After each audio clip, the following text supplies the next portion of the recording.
So right now, more than 2/3 of Americans are either overweight or obese. And when looking out into the whole world, we find that over 650 million people are labeled with obesity, and more are expected to join in the coming years. Now, we measure obesity by using a body mass index. In this index, if a person has a score of 30 or higher, they are labeled as obese. And the score of 30 is determined by a person's weight relative to their height. And a healthy range for everybody should be around 18 and 25. Now, to be fair, the BMI Index, it's not the best tool we have. And if you are wondering whether you are obese or not, I do suggest going to your doctor.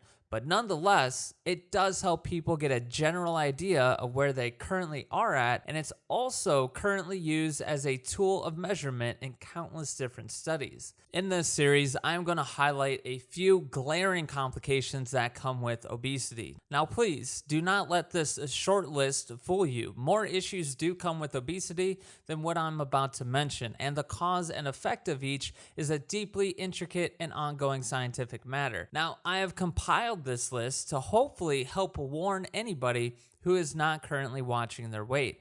Hopefully this warning does cause some action, because contrary to what many people think or believe, an obese person's future is not completely determined. There are ways to fight back, but otherwise, let's begin. Now, within all of us, there is a piece that fears and despises cancer. Probably why the slogan "fuck cancer" resonates with so many.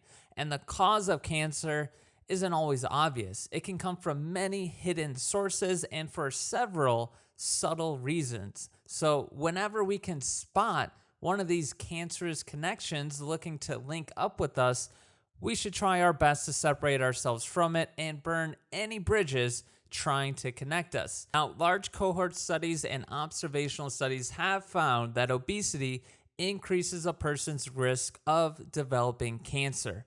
For example, obese people are twice as likely to independently develop esophageal cancer, liver cancer, and kidney cancer. Additionally, the International Agency for Research on Cancer has identified 10 other cancers associated with overweight and obesity, partly because obesity does cause chronic inflammation at a low level. This persistent inflammation damages our DNA to the point that can actually lead to cancer. And as many already know all too well, many cancers base their rate of survival by just 5 years. And to illustrate the link between obesity and cancer, data shows over 50% of all cancers diagnosed in women were associated with overweight and obesity. And without going into the grueling details of what one's life is like with cancer, just know it's no walk in the park. So, if you're looking for a reason to try to get yourself out of the obese category and lower your BMI, this may be it. Or maybe not. If it's not, stay tuned for part 2.